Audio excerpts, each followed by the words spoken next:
Hello friends, welcome to career study. AFCAT online coaching series में आपका फिर से एक बार स्वागत है।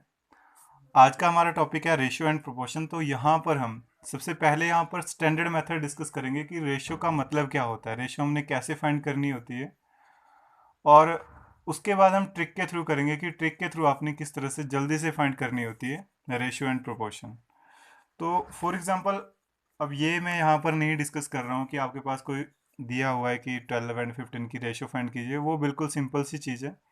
अब फॉर एग्जांपल क्वेश्चन है, if the ratio between A is to B is 2:3 and between B and C is also 2:3, you have to find A ratio B ratio C. So इस केस में आपको क्या करना होता है, पहले मैं स्टैंडर्ड जो मेथड है वो यहाँ पर डिस्कस कर रहा हूँ कि इसका मतलब क्या होता है। ए रेसो बी यानी कि A upon B, 2/3। B ratio C is equal to B upon C, 2/3।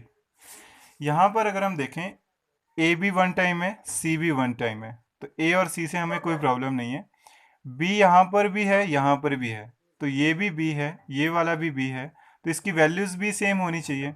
अगर हमने इन तीनों को सेम रेशो में लिखना है, एक ही प्रोपोर्शन की रेशो में लिखना है, तो यहाँ पर बी की वैल्यू कॉमन आनी चाहिए। लेकिन यहाँ बी 3 है, यहाँ पर 2 है, तो कहीं ना कहीं हमें ये चेंज करने पड़ेंगे। तो हमें क्या करना पड़ता है, या तो हम इसको भी इसकी फॉर्म में बनाएंगे या फिर इसको भी इसकी फॉर्म में बनाएंगे। तो अगर हम एलसीएम ले 2 और 3 का तो 6 आएगा, यानी कि अगर हम इसको 2 से मल्टीप्लाई करें तो ये 6 बन जाएगा, और अगर इसको 3 से मल्टीप्लाई करें ये भी 6 बन जाएगा। तो 2 into 2 4, 3 into 2 6, 3 into 2 6 over 3 into 3 9। तो A is to B is to C क्या आ गया, 4:6:9। ये हमारा स्टैंडर्ड तरीका है। ये मैं सिर्फ यहाँ पर एक ही बार डिस्कस कर रहा हूँ कि रेशो जो होती है, जब हमने कॉमन रेशो फाइंड करनी होती है, हमें ए और बी में दी हुई है, बी और सी में दी हुई है, हमने फाइंड करनी है ए बी सी की रेशो। तब हमें क्या करना होता है, बी की वैल्यू कॉमन होती है, तो हमें बी ढूंढना होता है जो कॉमन आएगा, कि इसको हम कैसे इक्वल करें। बी की वैल्यू जब इक्वल होगी वही रेशो है। अब ये तो स्टैंडर्ड तरीका आ गया, यानी कि आपके पास कोई भी क्वेश्चन आ जाता है, अगर आपको ये स्टैंडर्ड तरीका आता है तो आप क्वेश्चन को सॉल्व कर सकते हो। उसमें ए बी सी डी आ जाए, A B C D E तक आ जाए, एफ तक आ जाए, वो आप सॉल्व कर सकते हो। आपको बस जो कॉमन है वो सॉल्व करना होता है, वो इक्वल करना होता है। अब यहाँ पर हम आते हैं ट्रिक के थ्रू, कि ट्रिक में आपने इसको कैसे करना होता है। आपको दिया हुआ है A ratio B is 2:3 and B is to C is also 2:3। आपको जस्ट ये लाइन लगानी है इस तरह से, फिर यहाँ एंड देन दिस। ठीक है, यहाँ से स्टार्ट की, नीचे, फिर सामने, फिर नीचे, मल्टीप्लाई करते जाना है। 2 इंटू 2 4, 2 इंटू 3 6 एंड 3 इंटू 3 9। तो 4:6 इंटू 9, ये हमारी रेशो आ गई। हमारे पास आंसर वही आ रहा है, सेम आंसर आ रहा है जैसे ऊपर वाले मेथड में आया था, लेकिन यहाँ पर हमने ट्रिक से किया, जल्दी सॉल्व हो रहा है। बस आपको लाइन लगानी है, ऊपर से स्टार्ट करना है, फिर यहाँ से आपको क्रॉस मल्टीप्लाई में लेकर जाना है और फिर से नीचे। तो ये आप यहाँ से कर सकते हो। एक और एग्जांपल लेते हैं ट्रिक के थ्रू। फॉर एग्जांपल आपको दिया हुआ है A ratio B is 4:5 and B ratio C is 7:5। ठीक है, तो आपको क्या करना है, फिर से यही लाइन लेनी है इस तरह से। 4:7 28, 7:5 35, 5:5 25। तो ये रेशियो बन गई, कॉमन रेशियो ये आ गई हमारे पास। तो बिल्कुल सिंपल सा है। यहाँ पर हम 3-4 एग्जाम्पल डिस्कस करेंगे जिसमें आपके ऑल टाइप जो हैं वो क्लियर हो जाएंगे। फॉर एग्जाम्पल अगर हम ये लेते हैं, A is to B is equal to 2:3 and B ratio C is equal to 5:7। आपको कॉमन रेशो ढूंढनी है, फिर से ये निशान लगाएंगे, फिर क्रॉस मल्टीप्लाई में, फिर नीचे। ठीक है, 2 इंटू 5 10, 5 इंटू 3 15, 7 इंटू 3 21। तो बिल्कुल ईजी है अगर हमने कॉमन रेशो निकालनी है। अब यहाँ पर कुछ स्पेशल केसेस होते हैं जिसमें आपने देखना है कि किस तरह से हमने सॉल्व करना है। फॉर एग्जांपल अगर हमारे पास ये है A:B is equal to 3:5 and B:C is equal to 5:7। आपने मल्टीप्लाई किया तो जो ये सामने आ रहे हैं b की वैल्यू यहाँ पर AB और BC, b की वैल्यू 5 है, दोनों केसेस में इक्वल वैल्यू है, तो चेंज करने की ज़रूरत ही नहीं है, सीधा आ गया A3 B5 C7। फिर हमें चेंज करने की ज़रूरत ही नहीं है यहाँ पर, क्योंकि इक्वल वैल्यूज़ हैं। बाई चांस आप स्टैंडर्ड मेथड जो हमने यहाँ पर ट्रिक डिस्कस किया था उसी से सॉल्व कर देते हो, तो 3 इंटू 5 15, 5 इंटू 5 25, 5 इंटू 7 35।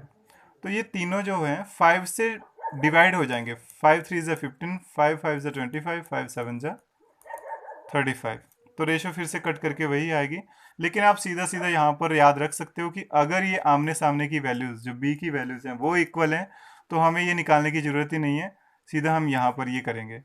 और अगर ये इक्वल नहीं है तो मल्टीप्लाई करके ये निकालेंगे। अब एक और एग्जांपल लेते हैं जिसमें वो इक्वल नहीं है लेकिन फिर भी हमें कट करने पड़ेंगे। For example A:B is 2:3 and B:C is 9:7। ठीक है, कॉमन रेशो फाइंड करनी है, इस तरह से लगाया हमने। 2 इंटू 9 18, 9 इंटू 3 27, 3 इंटू 7 21। क्योंकि यहाँ पर क्या था, इक्वल नहीं था, 9 3 अलग अलग था। अब ये कट हो जाएंगे, 3 6 जा 18, 3 9 जा 27, 3 7 जा 21, तो 6:9:7। ठीक है, तो इस तरह से आ जाएगी हमारे पास। हमने जस्ट यहाँ पर वैल्यू फाइंड करनी होती है जो कॉमन आएगी, तो b कॉमन होता है, तो b को हमने इक्वल करना है बस दोनों जगह। तो आप स्टैंडर्ड मेथड से भी कर सकते हो, बिल्कुल इजी है, आप ये भी कर सकते हो, जस्ट आपने ये लाइन लेनी है इस तरह से, बस यहाँ से आपका क्लियर हो जाएगा। तो ये आपका रेशो फाइंड करने के लिए आ जाता है। अब ये यूज़ हो जाता है कहीं भी कि आपको फॉर एग्जांपल जो यहाँ पर एफकैट से रिलेटेड क्वेश्चन आएंगे तो उसमें आपको सीधा सीधा तो नहीं पूछेंगे ये, लेकिन क्वेश्चन में होता है कि जैसे जो आपके प्रोपोर्शन के क्वेश्चंस आ जाते हैं तो वहाँ पर दिया होता है कि if something is added in the something ratio, कुछ भी रेशो दी होगी तो आपको वहाँ पर फाइंड करना आना चाहिए। तो कॉमन रेशो आपको बता दिया कि किस तरह से आपने फाइंड करनी है। अब नेक्स्ट यहाँ से जो क्वेश्चन बनता है वो बनता है डिवाइडेंस का।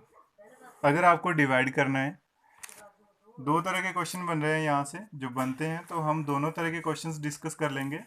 सबसे पहले हम फर्स्ट टाइप डिस्कस करते हैं। फॉर एग्जांपल आपको दिया हुआ है A:B is 5:7 and value of A is equal to 50। Find B आपने फाइंड करना है। तो क्या करेंगे इसमें, हमने बिल्कुल सिंपली इसको, ज़्यादा मुश्किल इसमें नहीं है, बिल्कुल सिंपल सा है ये। जब हम इसको सॉल्व करेंगे तो यहाँ पर हमने क्या करना है, A:B दी हुई है 5:7, A की वैल्यू 50 है, रेशियो में A की वैल्यू क्या है 5 और वैसे A की वैल्यू 50 है, तो 5 से 50 कैसे बनेगा, 5 10 ज़ा 50, तो 7 से B की वैल्यू कैसे निकलेगी, जब यहाँ से भी हम मल्टीप्लाई करेंगे, 7 10 ज़ा 17। ये जो हम मल्टीप्लाई करते हैं ये कॉमन नंबर होता है। फॉर एग्जांपल अब इस चीज़ को अगर हम समझे कि ये कहाँ से आया, अगर मुझे कहा जाता है कि 12 और 15 की रेशियो क्या आएगी, तो 3 से मल्टीप्लाई करेंगे, 3 4 ज़ा 12, 3 5 ज़ा 15, 4:5, 4:5 आ गई। अब यहाँ पर अगर हमें कहा जाए कि 4:5 दी हुई है, हमें वापस से यही नंबर बनाने हैं, तो किससे मल्टीप्लाई करना पड़ेगा, 3 से ही मल्टीप्लाई करना पड़ेगा दोनों को। 4 3 ज़ा 12, 4 3 ज़ा 5 3 ज़ा 15। ये 3 जो कॉमन होता है ये HCF होता है दोनों नंबर्स का। 4 और 5 को उसके HCF में मल्टीप्लाई करेंगे तो हमें नंबर मिल जाते हैं। जैसे 12 और 15 है, तो 12 और 15 की जो HCF आएगा वो हमारे पास यहाँ पर 3 ही आएगा। तो सिंपली हमने यहाँ से याद क्या रखना है कि किसी भी नंबर्स की जो रेशो होती है उस रेशो से वापस जब उन नंबर्स के HCF से मल्टीप्लाई करते हैं तो हमें वो नंबर फिर से मिल जाते हैं। तो बस वही कॉन्सेप्ट हम यहाँ पर लगा रहे हैं कि 5 से 50 कैसे बनेगा, जब उसके HCF यानी कि 10 से मल्टीप्लाई करेंगे तो 50 बन जाएगा, तो 7 को भी उसके HCF से मल्टीप्लाई करो, दूसरा नंबर मिल जाएगा हमें। ठीक है, फॉर एग्जांपल हमें दिया हुआ है A:B is 7:9 and A is 56, value of A is 56। तो 7 से 56 कैसे बनेगा, 8 से मल्टीप्लाई करेंगे, तो 8 से यहाँ भी मल्टीप्लाई करो, b की वैल्यू कितनी आ जाएगी 72। तो बिल्कुल सिंपल सा कॉन्सेप्ट होता है ये, वैसे ही हम यहाँ पर डिस्कस कर रहे हैं कि आपको क्लियर हो जाए। एंड जो लास्ट यहाँ पर कॉन्सेप्ट है वो होता है डिवाइडेंट का।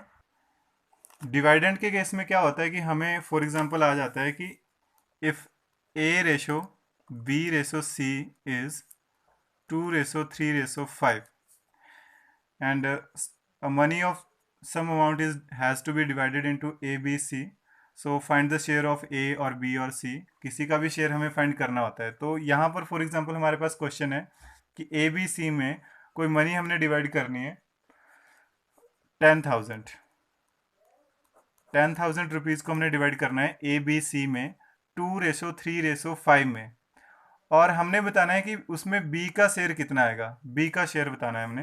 तो टोटल मनी है 10,000, बी को कितना शेयर मिलेगा 3 मिलेगा, और टोटल शेयर कितने हैं अपॉन में हमने करना है टोटल शेयर 5 + 3 8 + 2 10, तो बी को कितने मिलेंगे 3,000। ठीक है, किसी का भी हमने शेयर निकालना हो, फॉर एग्जांपल हमने सी का निकालना होता तो 10,000 इंटू सी का शेयर है 5 अपॉन टोटल कितना है 10, कट करेंगे 5 × 1,000 5,000। ठीक है, क्लियर है, सिंपल सी बात है अगर हमने किसी का शेयर निकालना है यहाँ से। फॉर एग्जांपल हमारे पास क्वेश्चन है 250 rupees has to be divided into A B and C and ratio is 7:11:7। so find out b's share, b का शेयर हमने फाइंड करना है। तो 250 रुपीज़ है, b को कितना मिलेगा 1 शेयर, एंड टोटल शेयर कितने हैं 11 + 7 + 7 25, 25 10 250, 11 × 10 110 रुपीज़, तो 110 रुपीज़ मिलेंगे b को। तो इस तरह से हम डिवाइडेंड फाइंड कर सकते हैं। तो ये चीज़ आपने क्लियर कर लेनी है यहाँ से कि एक तो हम रेशियो कैसे फाइंड करते हैं और डिवाइड कैसे करना होता है हमने किसी भी नंबर्स को। फॉर एग्जांपल हम एक और एग्जांपल लेते हैं, आपने इसी मेथड से, बिल्कुल सिंपल मेथड है ये और काफ़ी इजी भी है, इसी मेथड से आपने रेशियो फाइंड करने की कोशिश करनी है और इसी मेथड से आपने प्रोपोर्शन को फाइंड करना है, डिवाइडेंड भी इसी मेथड से आपने सॉल्व करना है। फॉर एग्जाम्पल अगर आपको कहा जाता है कि 350 रुपीज़ डिवाइड करने हैं ए बी एंड सी में, और उनकी रेशो दी हुई है आपको 18:10:7। ठीक है, 18:10:7 इस रेशो में हमने 350 रुपीज़ डिवाइड करने हैं। तो हमें बताना है कि बी को कितना शेयर मिलेगा। टोटल 350 रुपीज़ है, इनटू बी को कितना शेयर मिलेगा, सेंटर वाला है तो 10 ओवर टोटल शेयर कितने हैं 18 + 10 28 + 7 35, 35 10 350, 10 × 10 100 रुपीज़, तो बी को कितने मिलेंगे 100 रुपीज़ मिलेंगे। तो ये हमारे रेशियो एंड प्रोपोर्शन के कुछ क्वेश्चन थे, बिल्कुल सिंपल क्वेश्चन है, और यहाँ पर हम जस्ट फोकस कर रहे हैं कि आपकी बेसिक जो कैलकुलेशंस हैं, मैं अभी डायरेक्ट क्वेश्चंस यहाँ पर डिस्कस नहीं कर रहा हूँ जो एफकेट में सीधे सीधे आने वाले हैं, क्योंकि जब हम वो क्वेश्चंस सॉल्व करना स्टार्ट करेंगे तो आपको अब थोड़े क्वेश्चंस हार्ड होंगे, तो ये ना हो कि मेरा मेथड थोड़ा अलग हो जाए तो आपको समझने में थोड़ी दिक्कत हो। तो मैं जो छोटे कॉन्सेप्ट्स हैं वो पहले से ही यहाँ पर आपके सामने डिस्कस कर रहा हूँ कि आपको क्लियर हो जाए कि हमारे जो मेथड्स हैं वो किस तरह से हैं, और किसी भी कोचिंग इंस्टीट्यूट में अगर आप जाते हो तो पहले स्टार्टिंग कहाँ से की जाती है। आप कहीं भी जाओगे तो पहले आपको बेसिक्स जो हैं वो इस हिसाब से करवाए जाएंगे, फिर आपके जो क्वेश्चंस हैं फिर वो खुद आपको समझ आ जाता है कि हमने यहाँ पर क्या किया। लास्ट टाइम जैसे हमने एफकैट के क्वेश्चंस पेपर सॉल्व किए हुए हैं, तो कुछ स्टूडेंट्स को वो क्लियर है क्योंकि उन्होंने कहीं ना कहीं से पहले उस मेथड से पढ़ा होगा, कुछ को वो नहीं क्लियर होते हैं कि किस तरह से फाइंड किया हुआ है। तो यहाँ पर हम पहले से ही क्लियर कर रहे हैं क्योंकि इस बार हमारे पास काफ़ी टाइम है, एफकैट 1 के लिए हमारे पास इतना टाइम नहीं था, तो सीधे सीधे क्वेश्चन पेपर हमने सॉल्व किए थे। इस बार काफ़ी टाइम है तो पहले हम कॉन्सेप्ट क्लियर कर रहे हैं, उसके बाद हम सेट्स बनाएंगे कि इतने क्वेश्चंस हैं, इस तरह के क्वेश्चंस आपने सॉल्व करने हैं एफकैट के लिए। तो 2 मंथ से ज़्यादा है हमारे पास टाइम, और अगर आप हमारे साथ बने रहेंगे तो हम अच्छे से तैयारी करवाएंगे आपकी। तो फिलहाल आज की वीडियो में इतना ही है, नेक्स्ट टाइम मिलते हैं नेक्स्ट वीडियो के साथ। Thank you.